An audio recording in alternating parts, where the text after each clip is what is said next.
Essex Troop of today can be traced to one man and his vision, Colonel James E. Fleming, veteran of the American Civil War. On May 17, 1893, the Essex Troop was mustered into the New Jersey National Guard. Over time, the Essex Troop would grow and expand. What was to be the last campaign of the Old Cavalry came in 1916 with the punitive expedition across the southern border of Mexico. The purpose was to pursue the rebel General Pancho Villa. The New Jersey Essex Troop was the first of the National Guard in the United States to be called up in the border crisis in June of 1916. When called up by President Wilson on April 6, 1917, the Essex Troop was at its highest point in readiness in its history. Just a few months before, they had been on the punitive actions in Mexico. Now they found themselves assigned to the 29th Division, American Expeditionary Force, with a new mission. They were designated as the 104th Military Police Regiment, and they were bound for France. Troops B and D of the Essex Troop were assigned Battery F, 112th Field Artillery, 29th Division, and they were on every American drive throughout the war. The Essex Troop was in the middle of it, bringing the captured Germans to the rear. Their service at Alsace, Verdun, and the Meuse-Argonne did not go without a price. 12 members of the Essex Troop gave their lives by the war's end.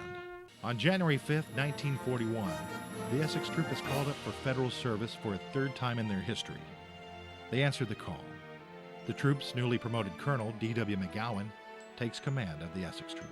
Shortly before the scheduled invasion, Eisenhower met with Colonel McGowan and the Essex Troopers.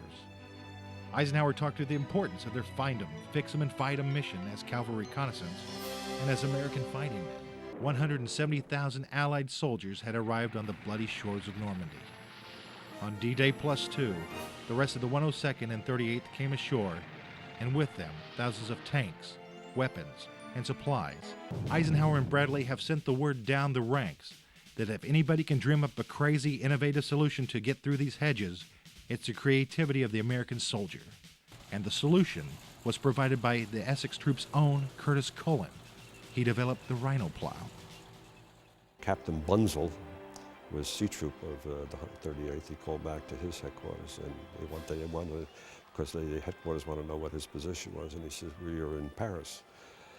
And he said, "How do you know you're in Paris?" He said, "Because we're standing underneath the Arc de Triomphe." Great courage and sacrifice defined the men of the Essex Troop. Lieutenant Daniel Lee, platoon leader of Headquarters Platoon A, was awarded the Congressional Medal of Honor for his actions at Montrevel. He survived the war. The 102nd and 38th continued to set the record for continuous days in contact with the enemy. The 102nd is slowed by stretched supply lines and a strongly entrenched German defense at the Dragon-Tooth Siegfried Line. The 102nd and the rest of 5th Corps refused to be moved from their area of Montchal. They hold the northern shoulder of the Bulge and deny the Germans access to critical roads needed for the German success. The Rhine River is crossed, and the Essex Troop is leading the way. Lieutenant Colonel George S. Saunders, recently returned to the 102nd after recovering from wounds sustained at St. Lo, now commands a squadron and leads a spearhead drive towards the heart of Germany. While on the move in Germany, the 102nd is told of German death camps.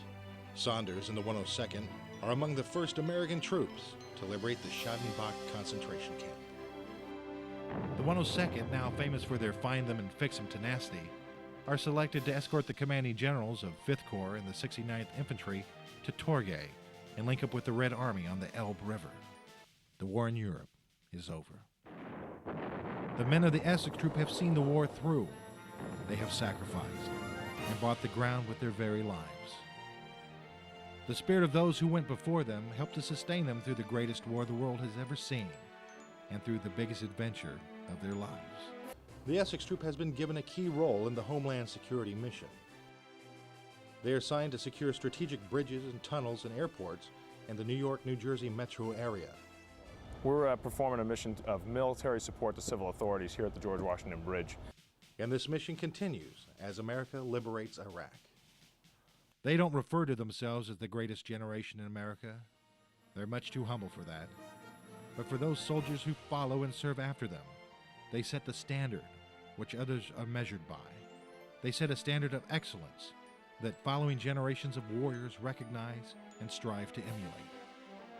Their unsurpassed achievements, they truly are New Jersey's first cavalry.